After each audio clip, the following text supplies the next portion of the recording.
வெற்றியுள்ள வாழ்க்கைக்கான திறவுகோல். ராஜ்யத்தின் திறவுகோல்கள் பை கான்ரட் எல் டெஃப்ரிஸ். ராஜ்யத்தின் திறவுகோல்கள். அதிகாரம் 1. பரலோக ராஜ்யத்தின் உவமைகள். பாடம் 1. இயேசு 7 விதமான பரலோக ராஜ்யத்தின் உவமைகளை குறித்து பேசினார். அவைகள் பெந்தேகோஸ்தே நாளின் காலத்தில் இருந்து 7 வருட உபத்திரவ காலம் வரையுள்ள கால இடைவெளியின் விளக்கங்களை கொடுக்கிறது. 1. தேவனுடைய ராஜ்யத்திற்கும் பரலோக ராஜ்யத்திற்கும் உள்ள வித்தியாசம் என்ன? காலங்களையும் யுகங்களையும் ஆதாம் முதல் நித்திய காலம் வரையுள்ள காலத்தை தேவனுடைய ராஜ்யம் உள்ளடக்குகிறது. தேவனுடைய ராஜ்யத்திற்குள் குறிப்பிட்ட காலத்தை பரலோக ராஜ்யம் குறிக்கிறது. அது பெந்தேகோஸ்தே நாளில் துவங்கி உபத்திரவ காலம் முடிந்து கிறிஸ்துவின் 2ஆம் வருகையில் நிறைவேற்றுகிறது. 2. பரலோக ராஜ்யம் என்ற பதத்தை புதிய ஏற்பாட்டில் மத்தேயு புஸ்தகம் மட்டுமே உபயோகப்படுத்துகிறது. மத்தேயு 13ஆம் அதிகாரத்தில் பரலோக ராஜ்யம் என்ற பதம் 8 முறையும், மத்தேயு எழுதின முழு புஸ்தகத்திலும் 33 முறையும் குறிப்பிடப்பட்டுள்ளது.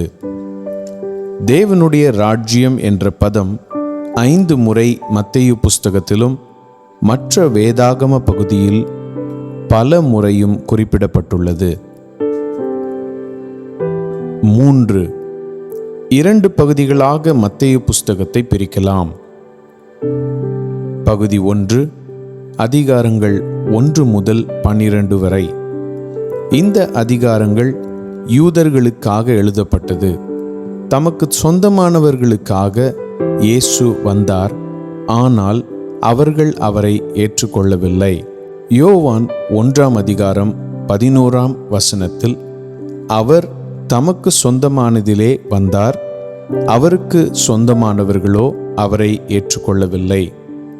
பகுதி 2, அதிகாரங்கள் 13 முதல் 28 வரை. 13ஆம் அதிகாரம் துவங்கி உலகத்தின் புறஜாதிகள் தேசங்களுக்கு இயேசு திரும்பினார். 4. மத்தேயு 13 அதிகாரத்தில் 2 முக்கிய கருத்துக்கள் உள்ளன: சபையின் வளர்ச்சியும் யூதர்களின் வீழ்ச்சியும். ஆனால் மறுபடியும் அவர்கள் எழும்புவார்கள் என்பதை மத்தேயு 13ஆம் அதிகாரத்தின் 2 முக்கிய கருத்துகளாகும். 5. முதல் முறையாக இயேசு மத்தேயு 13ஆம் அதிகாரத்தில் உவமைகளினால் போதிக்க ஆரம்பித்தார். மத்தேயு 13ஆம் அதிகாரம் 10ஆம் வசனம்: அப்பொழுது சீஷர்கள் அவரிடத்தில் வந்து, ஏன் அவர்களோட உவமைகளாய் பேசுகிறீர்கள் என்று கேட்டார்கள். ஏன் அவர்களோட உவமைகளாக பேசுகிறீர் என்று கேட்டார்கள். 11ஆம் வசனம்: அவர்களுக்கு அவர் பிரதியுத்தரமாக, பரலோக ராஜ்யத்தின் இரகசியங்களை அறியும்படிக்கு உங்களுக்கு அருளப்பட்டது, அவர்களுக்கோ அருளப்படவில்லை. அவருடைய போதனைகளை ஏற்றுக்கொள்ளாத விசுவாசிக்காத யூதர்களுக்கு கடினமாயும், புரிந்து கொள்வதற்கு தாகமாயிருந்தவர்களுக்கு எளிமையுள்ளதாய் மாற்றுவதற்கு இயேசு உவமைகளினால் போதித்தது காரணமாகும். 6. தேவனுடைய வார்த்தையை நிறைவேற்றுவது பவுலிற்கு கடினமாயிருந்தது. கொலோசையர் 1ஆம் அதிகாரம் 25 முதல் 27 வசனங்கள். ஆதி காலங்களுக்கும் தலைமுறைகளுக்கும் மறைவாயிருந்து இப்பொழுது அவருடைய பரிசுத்தவான்களுக்கு வெளியாக்கப்பட்ட இரகசியமாகிய தேவ வசனத்தை பூரணமாய் தெரியப்படுத்துகிறதற்கு உங்கள் பொருட்டு தேவனால் எனக்கு அளிக்கப்பட்ட உத்தியோகத்தின்படியே நான் அந்த சபைக்கு ஊழியக்காரனானேன். புறஜாதிகளுக்குள்ளே விளங்கிய இந்த இரகசியத்திலுள்ள மகிமையின் ஐஸ்வர்யம் இன்னதென்று தேவன் தம்முடைய பரிசுத்தவான்களுக்கு தெரியப்படுத்த சித்தமானார். கிறிஸ்துவானவர் மகிமையின் நம்பிக்கையாக உங்களுக்குள் இருப்பதே அந்த ரகசியம். நிறைவேற்றுதல் என்பது முழுமையடைதல் என்று பொருள். ரோமர் 16ஆம் அதிகாரம் 25ஆம் வசனம், ஆதி காலம் முதல் அடக்கமாயிருந்து இப்பொழுது தீர்க்க தரிசன ஆகமங்களினாலே அனாதி தேவனுடைய கட்டளையின்படி வெளியரங்கமாக்கப்பட்டதும் சகல ஜாதிகளும் விசுவாசத்திற்கு கீழ்ப்படியும்படிக்கு அவர்களுக்கு அறிவிக்கிறதுமாயிருக்கிற இரகசியத்தை வெளிப்படுத்துகின்றன. சபைக்கு இரகசியம் வெளிப்படுத்தப்படுதல். பழைய ஏற்பாட்டு காலங்களில் அல்லது அவிசுவாசிகளுக்கு வெளிப்படுத்தப்படாத பரலோக ராஜ்யத்தின் இரகசியங்கள் சபைக்கு தேவனுடைய ஞானமாக வெளிப்பட்டதே அந்த இரகசியமாகும். சபைக்கு வெளிப்படுத்தப்பட்ட இரகசியம் கீழ்கண்டவைகளை தெரிவிக்கிறது: கிறிஸ்துவின் சரீரம், கிறிஸ்துவின் மணவாட்டி, கிறிஸ்துவின் வாசம் பண்ணுதல், சபை, சபையின் இரகசிய எடுத்துக்கொள்ளப்படுதல், பரலோக ராஜ்யம், ஆவிக்குரிய அல்லது தெய்வீக தன்மை. முதலாவது, கிறிஸ்துவின் சரீரம். 1 கொரிந்தியர் 12ஆம் அதிகாரம் 12 முதல் 13ஆம் வசனம் முடிய. எப்படியெனில், சரீரம் ஒன்று, அதற்கு அவயவங்கள் அநேகம். ஒரே சரீரத்தின் அவயவங்களெல்லாம் அநேகமாயிருந்தும் சரீரம் ஒன்றாகவே இருக்கிறது. அந்த பிரகாரமாக கிறிஸ்துவும் இருக்கிறார். நாம் யூதராயினும் கிரேக்கராயினும் அடிமைகளாயினும் சுயாதீனராயினும் எல்லாரும் ஒரே ஆவியினாலே ஒரே சரீரத்திற்குள்ளாக ஞானஸ்நானம் பண்ணப்பட்டு எல்லாரும் ஒரே ஆவிக்குள்ளாகவே தாகம் தீர்க்கப்பட்டோம். மறுபடியும் பிறந்த எல்லா ஜனங்களையும் கிறிஸ்துவின் சரீரம் உள்ளடக்குகிறது. கிறிஸ்துவின் மணவாட்டி. எபேசியர் 5ஆம் அதிகாரம் 28ஆம் வசனம் முதல் 32ஆம் வசனம் முடிய. அப்படியே புருஷர்களும் தங்கள் மனைவிகளை தங்கள் சொந்த சரீரங்களாக பாவித்து அவர்களில் அன்பு கூற வேண்டும். தன் மனைவியில் அன்பு கூறுகிறவன் தன்னில் தான் அன்பு கூறுகிறான். தன் சொந்த மாம்சத்தை பகைத்தவன் ஒருவனுமில்லையே. கர்த்தர் சபையை போஷித்து காப்பாற்றுகிறது போல ஒவ்வொருவனும் தன் மாம்சத்தை போஷித்து காப்பாற்றுகிறான். நாம் அவருடைய சரீரத்தின் அவயவங்களாயும் அவருடைய மாம்சத்திற்கும் அவருடைய எலும்புகளுக்கும் உரியவர்களாயும் இருக்கிறோம். இது நிமித்தம் மனுஷன் தன் தகப்பனையும் தன் தாயையும் விட்டு தன் மனைவியுடன் இசைந்து இருவரும் ஒரே மாமிசமாய் இருப்பார்கள். இந்த இரகசியம் பெரியது. நான் கிறிஸ்துவை பற்றியும் சபையை பற்றியும் சொல்லுகிறேன். கிறிஸ்துவின் வாசம் பண்ணுதல். கொலோசையர் 1ஆம் அதிகாரம் 26-27 வசனம்.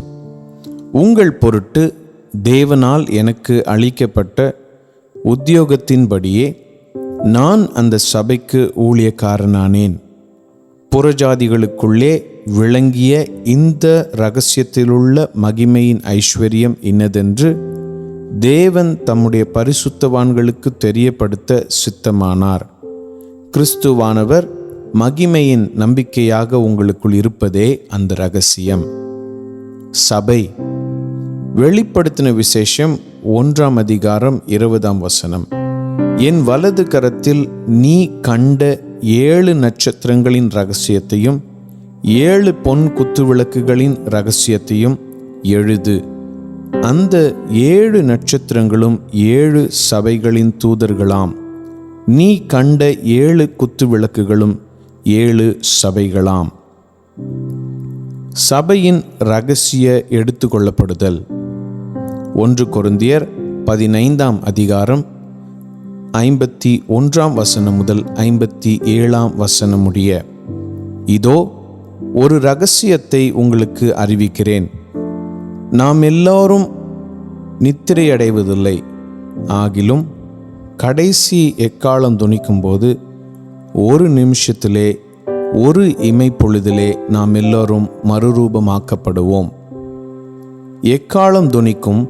அப்பொழுது மரித்தோர் அழிவில்லாதவர்களாய் எழுந்திருப்பார்கள்.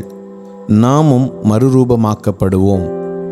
அழிவுள்ளதாகிய இது அழியாமையையும், சாவுக்கேதுவாகிய இது சாவாமையையும் தரித்து கொள்ள வேண்டும்.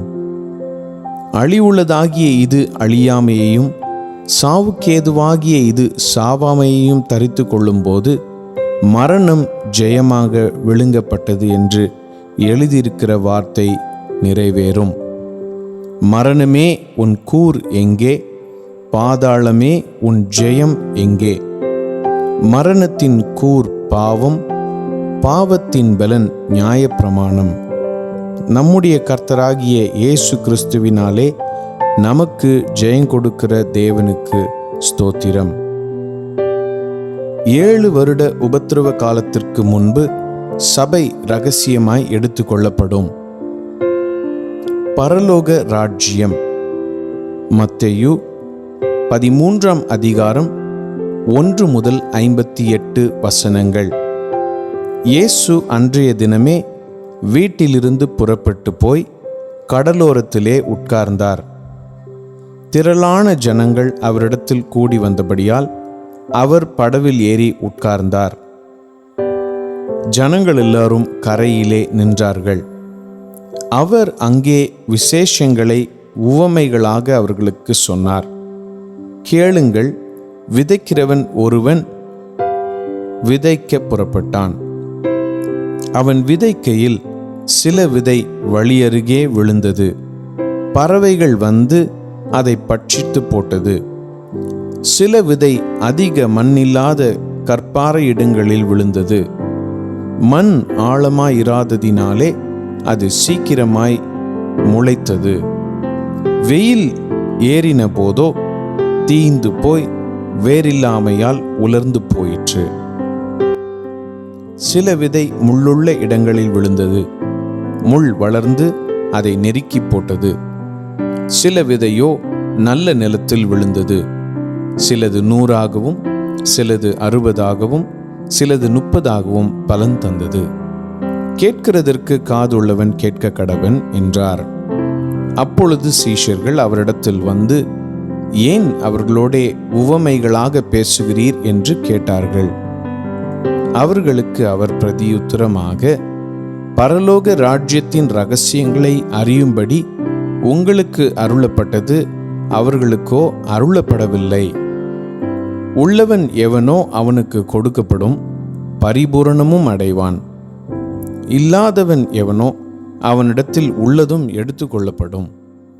அவர்கள் கண்டும் காணாதவர்களாயும், கேட்டும் கேளாதவர்களாயும், உணர்ந்து கொள்ளாதவர்களாயும் இருக்கிறபடினால் நான் உவமைகளாக அவர்களோடே பேசுகிறேன். ஏசாயாவின் தீர்க்க தரிசனம் அவர்களிடத்தில் நிறைவேறுகிறது. அதாவது, காதார கேட்டும் உணராதிருப்பீர்கள், கண்ணார கண்டும் அறியாதிருப்பீர்கள். இந்த ஜனங்கள் கண்களினால் காணாமலும், காதுகளினால் கேளாமலும், இருதயத்தினால் உணர்ந்து மனம் திரும்பாமலும், நான் அவர்களை ஆரோக்கியமாக்காமலும் இருக்கும்படியாக அவர்கள் இருதயம் கொழுத்திருக்கிறது. காதால் மந்தமாய் கேட்டு தங்கள் கண்களை மூடிக்கொண்டார்கள் என்பதே. உங்கள் கண்கள் காண்கிறதினாலும் உங்கள் காதுகள் கேட்கிறதினாலும் அவைகள் பாக்கியமுள்ளவைகள். அநேக தீர்க்கதரிசிகளும் நீதிமான்களும் நீங்கள் காண்கிறவைகளை காணவும், நீங்கள் கேட்கிறவைகளை கேட்கவும் விரும்பியும் காணாமலும் கேளாமலும் போனார்கள் என்று மெய்யாகவே உங்களுக்கு சொல்லுகிறேன். ஆகையால் விதைக்கிறவனை பற்றிய உவமையை கேளுங்கள். ஒருவன் ராஜ்யத்தின் வசனத்தை கேட்டு உணராதிருக்கும்போது பொல்லாங்கன் வந்து அவன் இருதயத்தில் விதைக்கப்பட்டதை பறித்து கொள்கிறான். அவனே வழியருகே விதைக்கப்பட்டவன். கற்பாறை இடங்களில் விதைக்கப்பட்டவன் வசனத்தை கேட்டு உடனே அதை சந்தோஷத்தோடு ஏற்றுக்கொள்ளுகிறவன். ஆகிலும் தனக்குள்ளே வேறில்லாதவனாய் கொஞ்ச காலம் மாத்திரம் நிலைத்திருப்பான். வசனத்தின் நிமித்தம் உபத்திரவமும் துன்பமும் உண்டானவுடனே இடறலடைவான். முள்ளுள்ள இடங்களில் விதைக்கப்பட்டவன் வசனத்தை கேட்கிறவனாயிருந்தும் உலக கவலையும் ஐஸ்வர்யத்தின் மயக்கமும் வசனத்தை நெருக்கி போடுகிறதினால் அவனும் பலனற்று போவான். நல்ல நிலத்தில் விதைக்கப்பட்டவனோ வசனத்தை கேட்கிறவனும் உணர்கிறவனுமாயிருந்து 100ஆகவும் 60ஆகவும் 30ஆகவும் பலன் தருவான் என்றார். வேறொரு உவமையை அவர்களுக்கு சொன்னார். பரலோக ராஜ்யம் தன் நிலத்தில் நல்ல விதையை விதைத்த மனுஷனுக்கு ஒப்பாயிருக்கிறது. மனுஷர் நித்திரை பண்ணுகையில் அவனுடைய சத்துரு வந்து கோதுமைக்குள் களைகளை விதைத்துவிட்டு போனான். பயிரானது வளர்ந்து கதிர்விட்ட போது களைகளும் காணப்பட்டது. வீட்டெஜமானுடைய வேலைக்காரர் அவனிடத்தில் வந்து, ஆண்டவனே, நீர் உமது நிலத்தில் நல்ல விதையை விதைத்தீர் அல்லவா? பின்னை அதில் களைகள் எப்படி உண்டானது என்றார்கள். அதற்கு அவன், சத்துரு அதை செய்தான் என்றான்.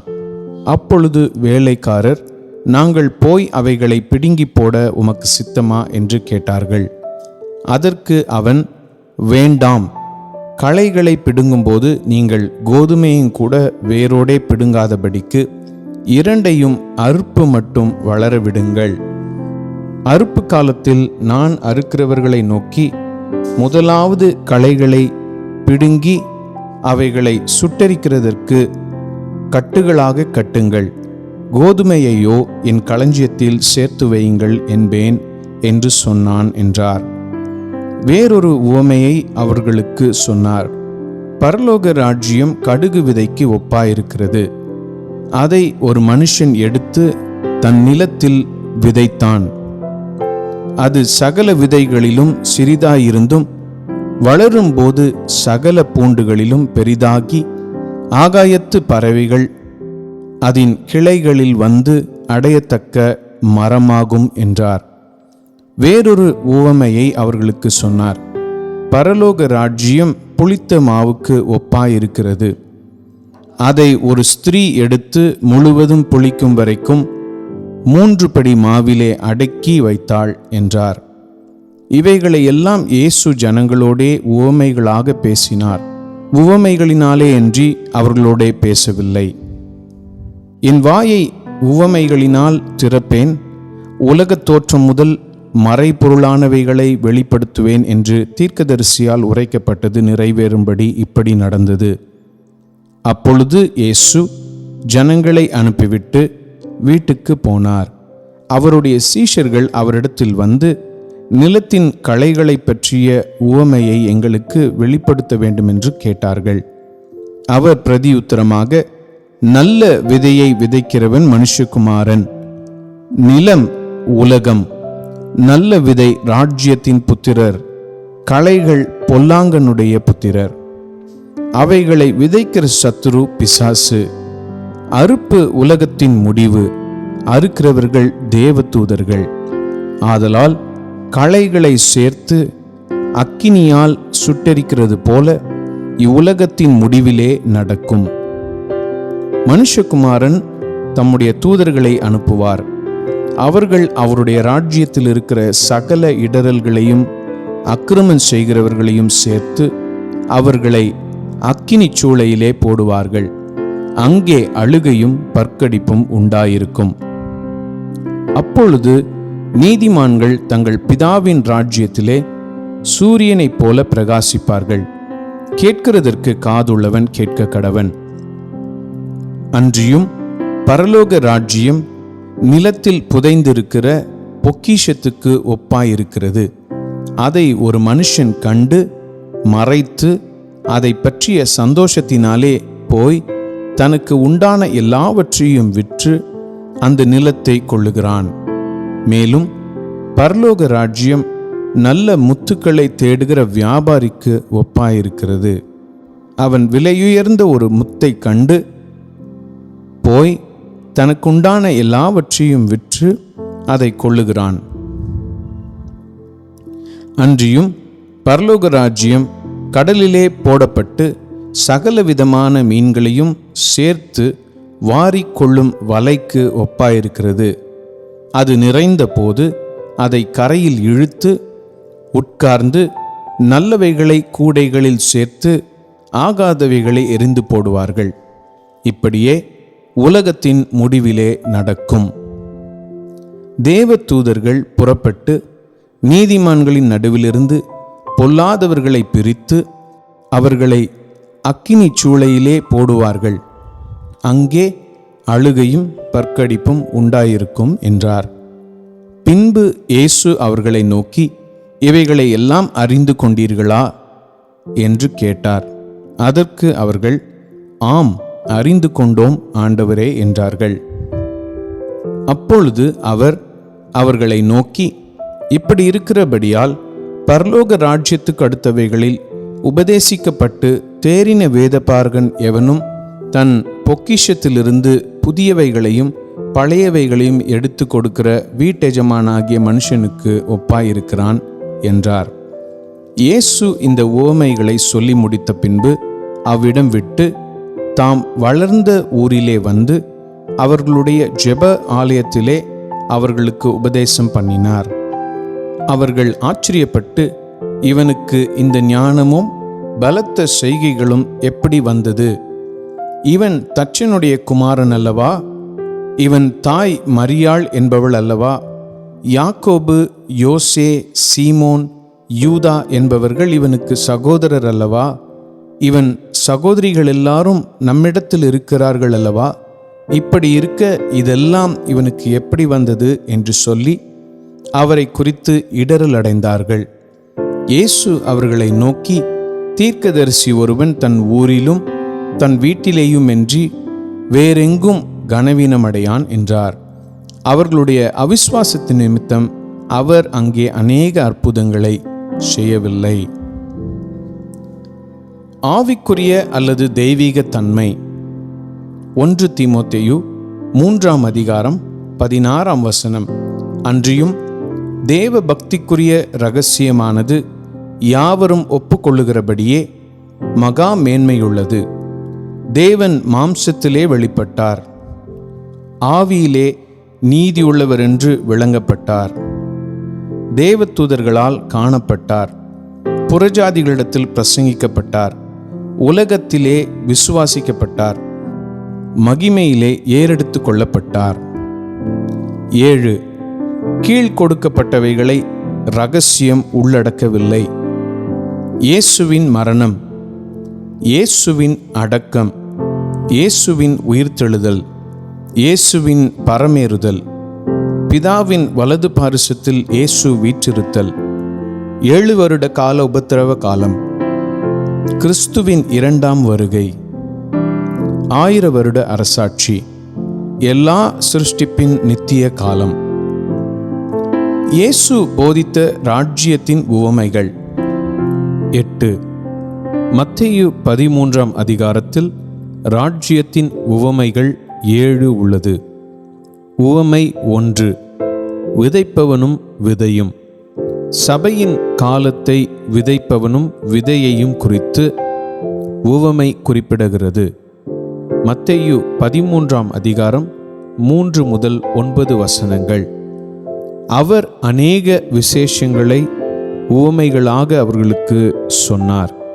கேளுங்கள், விதைக்கிறவன் ஒருவன் விதைக்க புறப்பட்டான். அவன் விதைக்கையில் சில விதை வழியருகே விழுந்தது, பறவைகள் வந்து அதை பட்சித்து போட்டது. சில விதை அதிக மண்ணில்லாத கற்பாறை இடங்களில் விழுந்தது. மண் ஆழமாய் இராததினாலே அது சீக்கிரமாய் முளைத்தது. வெயில் ஏறின போதோ தீய்ந்து போய் வேறில்லாமையால் உலர்ந்து போயிற்று. சில விதை முள்ளுள்ள இடங்களில் விழுந்தது. முள் வளர்ந்து அதை நெருக்கி போட்டது. சில விதையோ நல்ல நிலத்தில் விழுந்தது.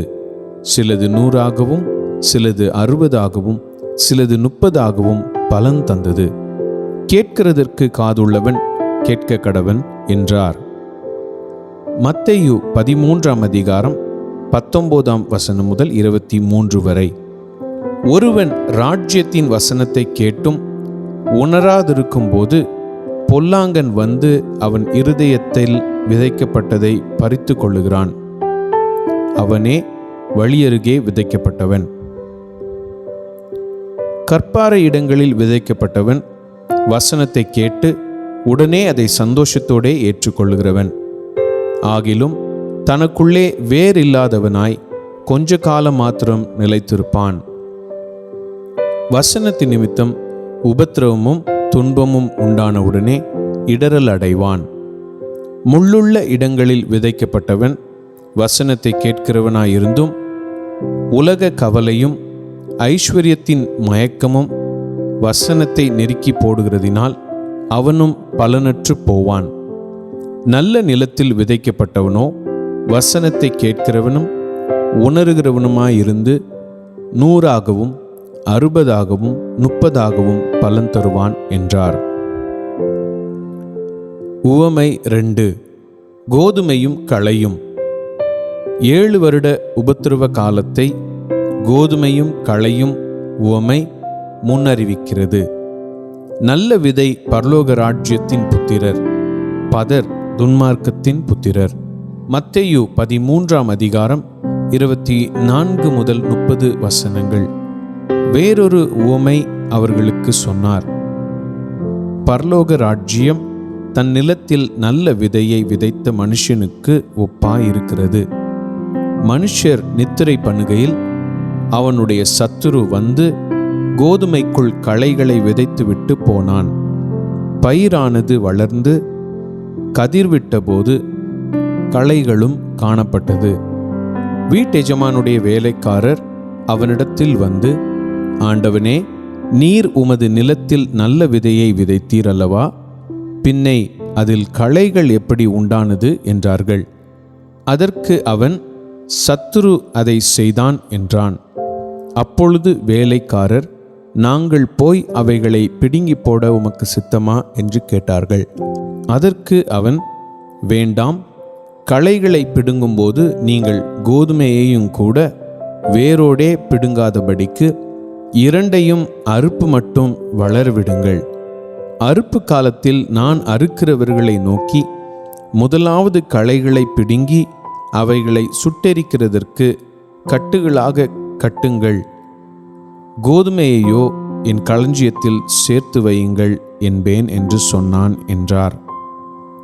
மத்தேயு 13ஆம் அதிகாரம் 36வது வசனம் முதல் 42 வரை. அப்பொழுது இயேசு ஜனங்களை அனுப்பிவிட்டு வீட்டுக்கு போனார். அவருடைய சீஷர்கள் அவரிடத்தில் வந்து, நிலத்தில் களைகளை பற்றிய உவமையை எங்களுக்கு வெளிப்படுத்த வேண்டும் என்று கேட்டார்கள். அவர் பிரதியுத்தரமாக, நல்ல விதையை விதைக்கிறவன் மனுஷகுமாரன், நிலம் உலகம், நல்ல விதை ராஜ்யத்தின் புத்திரர், களைகள் பொல்லாங்கனுடைய புத்திரர். அவைகளை விதைக்கிற சத்துரு பிசாசு. அறுப்பு உலகத்தின் முடிவு, அறுக்கிறவர்கள் தேவதூதர்கள். ஆகையால் களைகளை சேர்த்து அக்கினியால் சுட்டெரிக்கிறது போல இவ்வுலகத்தின் முடிவிலே நடக்கும். மனுஷகுமாரன் தம்முடைய தூதர்களை அனுப்புவார். அவர்கள் அவருடைய ராஜ்யத்தில் இருக்கிற சகல இடறல்களையும் அக்கிரமம் செய்கிறவர்களையும் சேர்த்து அவர்களை அக்கினி சூளையிலே போடுவார்கள். அங்கே அழுகையும் பற்கடிப்பும் உண்டாயிருக்கும். உவமை 3. கடுகு விதை. கடுகு விதைக்குரிய உவமை இயேசுவை குறிப்பிடுகிறது. விதை விதைக்கப்பட்டு மரமாக வளருவது சபையாகும். சபையின் மேல் வெளியிலிருந்து சாத்தான் தாக்குவதை பறவைகள் குறிப்பிடும். மத்தேயு 13ஆம் அதிகாரம் 31-32 வசனங்கள். வேறொரு உவமையை அவர்களுக்கு சொன்னார். பரலோக ராஜ்யம் கடுகு விதைக்கு ஒப்பாயிருக்கிறது. அதை ஒரு மனுஷன் எடுத்து தன் நிலத்தில் விதைத்தான். அது சகல விதைகளிலும் சிறிதாயிருந்தும் வளரும்போது சகல பூண்டுகளிலும் பெரிதாகி ஆகாயத்து பறவைகள் அதன் கிளைகளில் வந்து அடையத்தக்க மரமாகும் என்றார். உவமை 4. புளித்த மாவு. புளித்த மாவின் உவமை சபைக்கு உள்ளே பிசாசின் தடைகள் ஆகும். மத்தேயு 13:33 வேறொரு உவமையை அவர்களுக்கு சொன்னார். பரலோக ராஜ்யம் புளித்த மாவுக்கு ஒப்பாயிருக்கிறது. அதை ஒரு ஸ்திரீ எடுத்து முழுவதும் புளிக்கும் வரைக்கும் 3 படி மாவிலே அடக்கி வைத்தாள் என்றார். உவமை 5. நிலத்தில் புதைக்கப்பட்ட பொக்கிஷம். நிலத்தில் புதைக்கப்பட்ட பொக்கிஷத்தின் உவமை இஸ்ரவேலை குறிக்கும். தேவன் தம்முடைய ஒரே குமாரனை சிலுவையில் அறையப்பட ஒப்பு கொடுத்து முழு உலகத்தையும், அதாவது நிலம், வாங்கவும் அதில் மறைக்கப்பட்ட பொக்கிஷமான இஸ்ரவேலை கண்டுபிடிக்கவும் செய்தார்.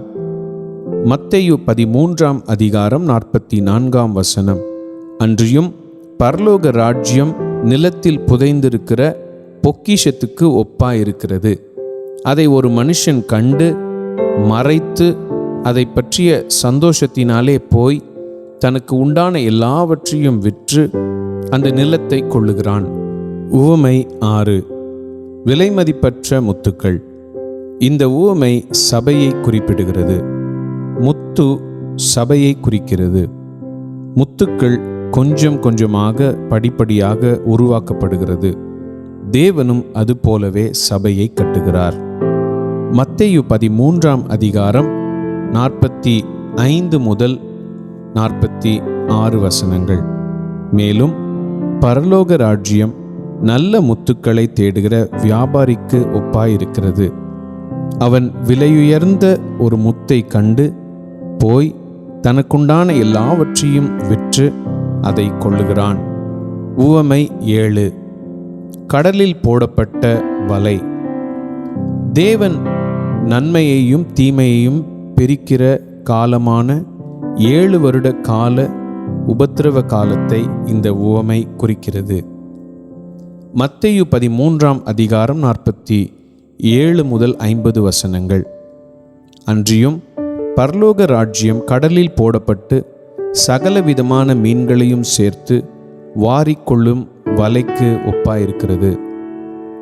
அது நிறைந்த போது அதை கரையில் இழுத்து உட்கார்ந்து நல்லவைகளை கூடைகளில் சேர்த்து ஆகாதவைகளை எறிந்து போடுவார்கள். இப்படியே உலகத்தின் முடிவிலே நடக்கும். தேவ தூதர்கள் புறப்பட்டு நீதிமான்களின் நடுவிலிருந்து பொல்லாதவர்களை பிரித்து அவர்களை அக்கினி சூளையிலே போடுவார்கள். அங்கே அழுகையும் பற்கடிப்பும் உண்டாயிருக்கும் என்றார். குறிப்பிட்ட காலத்தில் என்ன சம்பவிக்கப் போகிறது என்பதையும் தேவனுடைய திட்டத்தின்படி எப்படி செயல்படும் என்பதையும் விளக்கவுமே இயேசு 7 பரலோக ராஜ்யத்தின் உவமைகளை போதித்தார். விசுவாசி அதை சொல், அதற்காக தேவனை துதி.